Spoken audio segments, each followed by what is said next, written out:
everybody, and welcome to the second part of the notes for 4-5. We are going to focus on right triangle congruence theorems.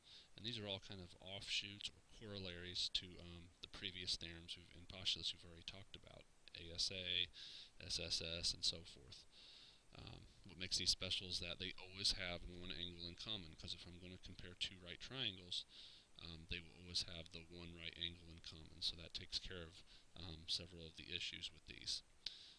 Let's talk about Theorem 4.6. We're going to call this the leg-leg congruence. And if you have two right triangles, it says if the legs of one right triangle are congruent to the corresponding legs of another right triangle, then the triangles are congruent.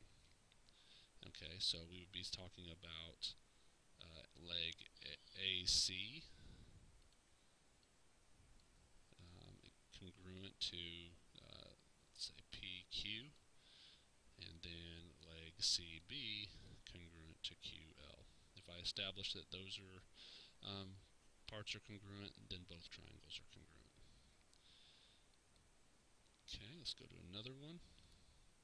About 4.7. It's the hypotenuse-angle theorem, also known as HA. If the hypotenuse and an acute angle of one right triangle are congruent to the hypotenuse and corresponding acute angle of another right triangle, then the two triangles are congruent. Okay, so if I'm going to tell you that this hypotenuse is congruent to this hypotenuse, and then maybe I'll say AC, or another angle, so let's say angle A is congruent to angle P, then I know by this situation that both right triangles are in fact congruent. Okay, another theorem. 4.8. Leg angle congruence, also known as LA. And it states, if one leg and an acute angle of one right triangle are congruent to the corresponding leg and acute angle of another right triangle, then the triangles are congruent. Okay, so let's try to illustrate that here. One leg and another leg, that AC would correspond to QP.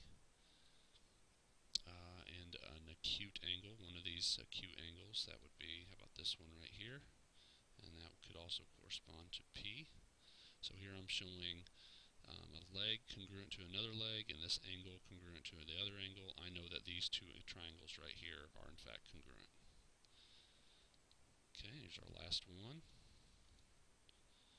Postulate 4.4, it's the hypotenuse-leg congruence, and that is abbreviated as HL.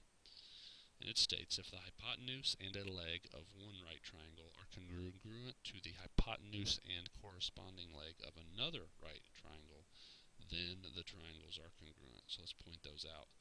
Hypotenuse, this hypotenuse, remember the hypotenuse is the side opposite the right angle, is going to be congruent to this hypotenuse, LP.